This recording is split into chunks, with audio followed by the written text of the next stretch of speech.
There are things you can't erase, and you know that.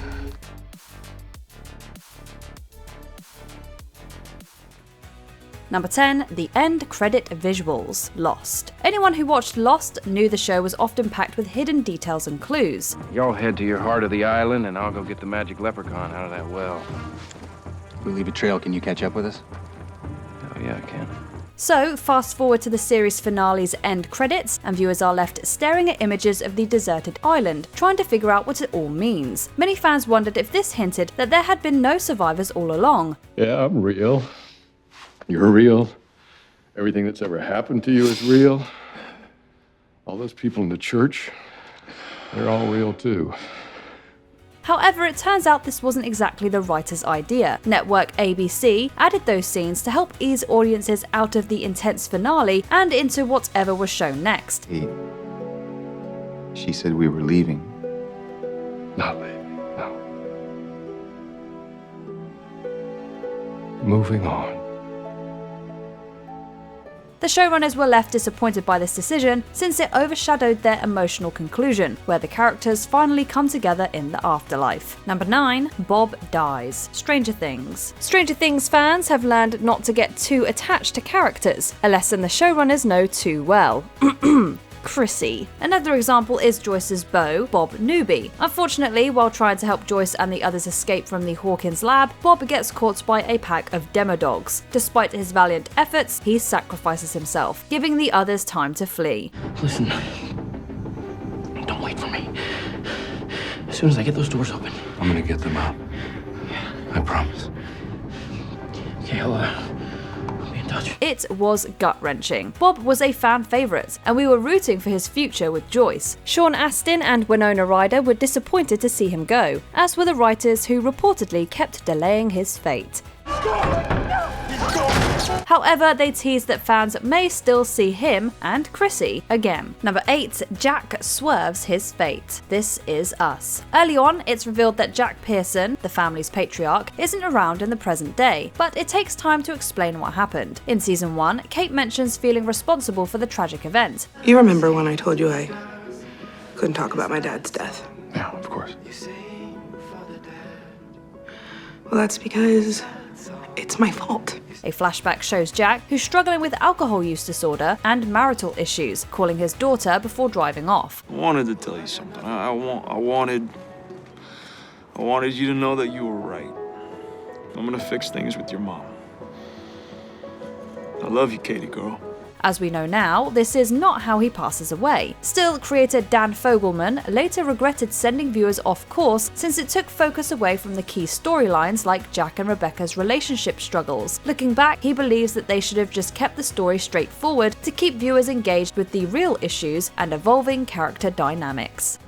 Because in the scariest moments of our lives,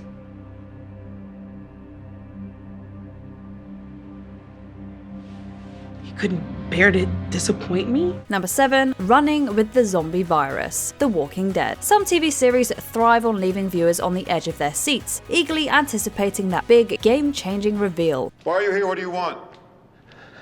A chance. Others, like The Walking Dead, charge straight ahead, as writer Robert Kirkman felt they did in the season 1 finale. In that pivotal episode, Rick discovers that the zombie virus has gone global, with no remedy in sight. They thought they were close to a solution.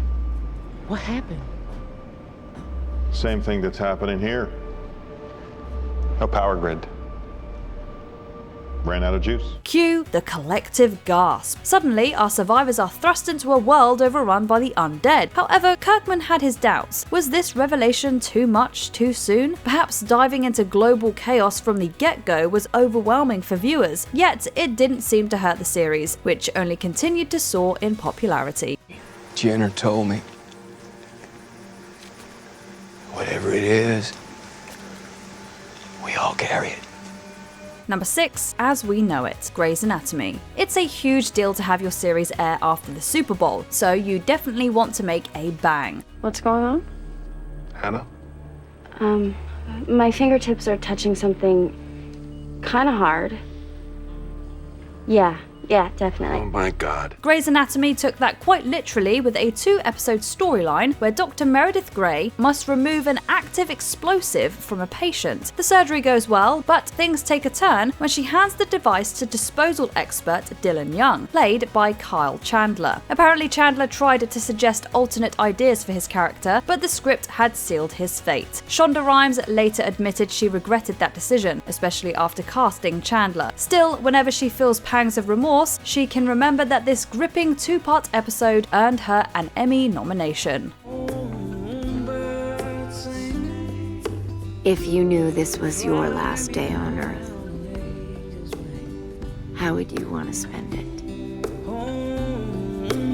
Number 5, the Damon, Elena, Stefan love triangle, The Vampire Diaries. No matter what TV series you watch, there will always be that couple you root for and hope will make it. Maybe it's in line with the writer's vision, and maybe it isn't, but we'd still like to believe they stand behind their decisions. He came into my life at a time when I needed someone, and I fell for him instantly. No matter what I feel for you, I never unfell for him. Well, Stelena fans, listen up. Delena fans, you may want to cover your ears. Series developer Kevin Williamson revealed that he actually envisioned Stefan and Elena as Endgame. However, when Nina Dobrev left after season 6, Elena had just gone back together with Damon. I love you, Damon Salvatore. I love you too.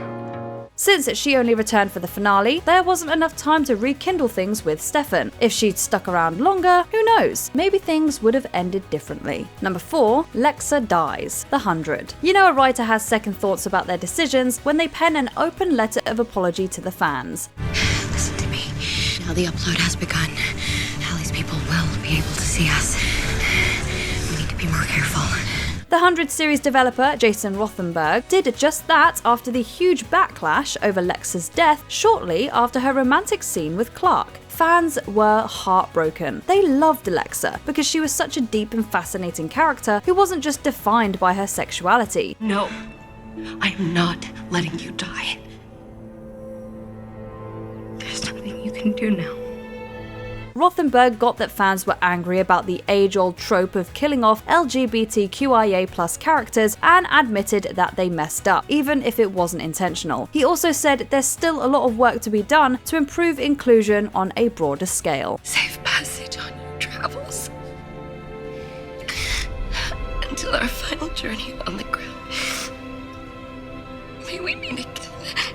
Number 3, Chandler's dad as a punchline. Friends. The younger generation couldn't be any less enthused with many of Friends' outdated storylines. It turns out that the writers agree with some of the criticism. Co-creator Marta Kaufman isn't too keen on the one with the chickenpox or the storyline where Phoebe dates her sister's stalker. Babes, this guy has been obsessed with your sister for God knows how long, okay? You don't just give up something like that.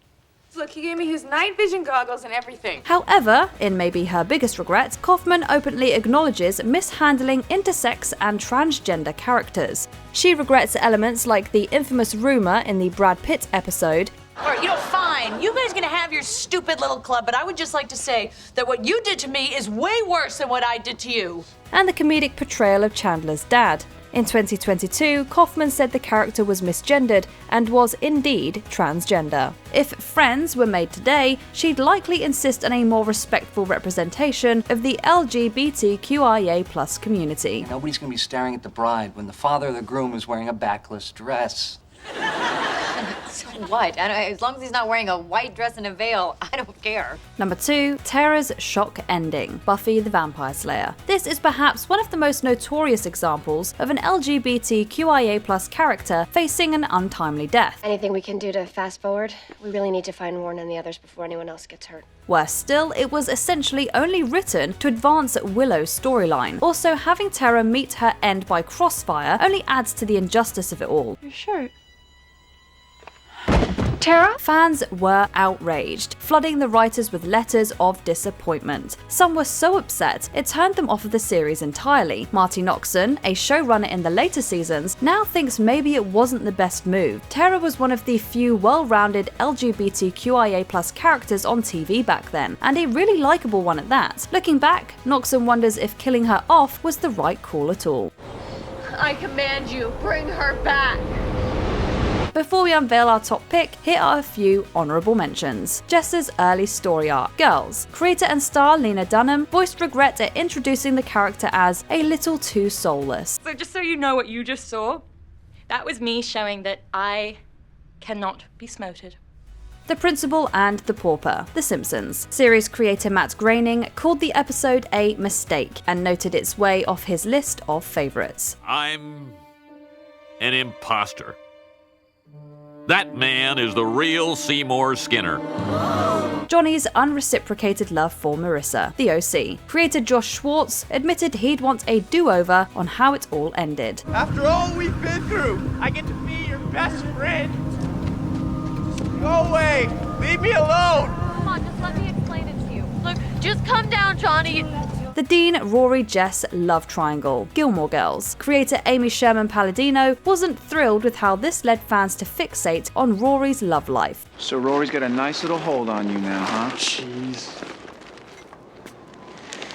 Don't do that. How does it feel? Feels like I'm with Rory and you're not. Number 1. Sealing George Cooper Sr.'s fate. The Big Bang Theory and Young Sheldon. Throughout The Big Bang Theory, we learn various details about Sheldon's father. He liked football, TV, and beer. He once wrestled a bobcat for licorice. He wasn't much of a family man, and he died when Sheldon was 14. Does your dad still live in Texas? No, he died when I was 14. I'm sorry to hear that. So was the man who owned the local liquor store. Young Sheldon retconned much of this, turning George Sr. into a much-loved character. Sadly though, the one thing they didn't backtrack on was his fate. He had a heart attack. It's okay, right? He's gone.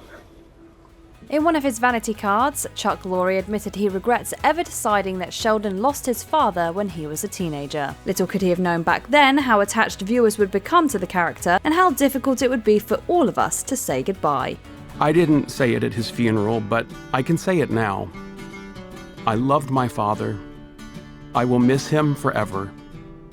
If you were a showrunner on your favourite TV show, which storyline would you have vetoed? Let us know in the comments. I wish I could tell you I said all those things, but I didn't. Do you agree with our picks? Check out this other recent clip from Ms. Mojo. And be sure to subscribe and ring the bell to be notified about our latest videos.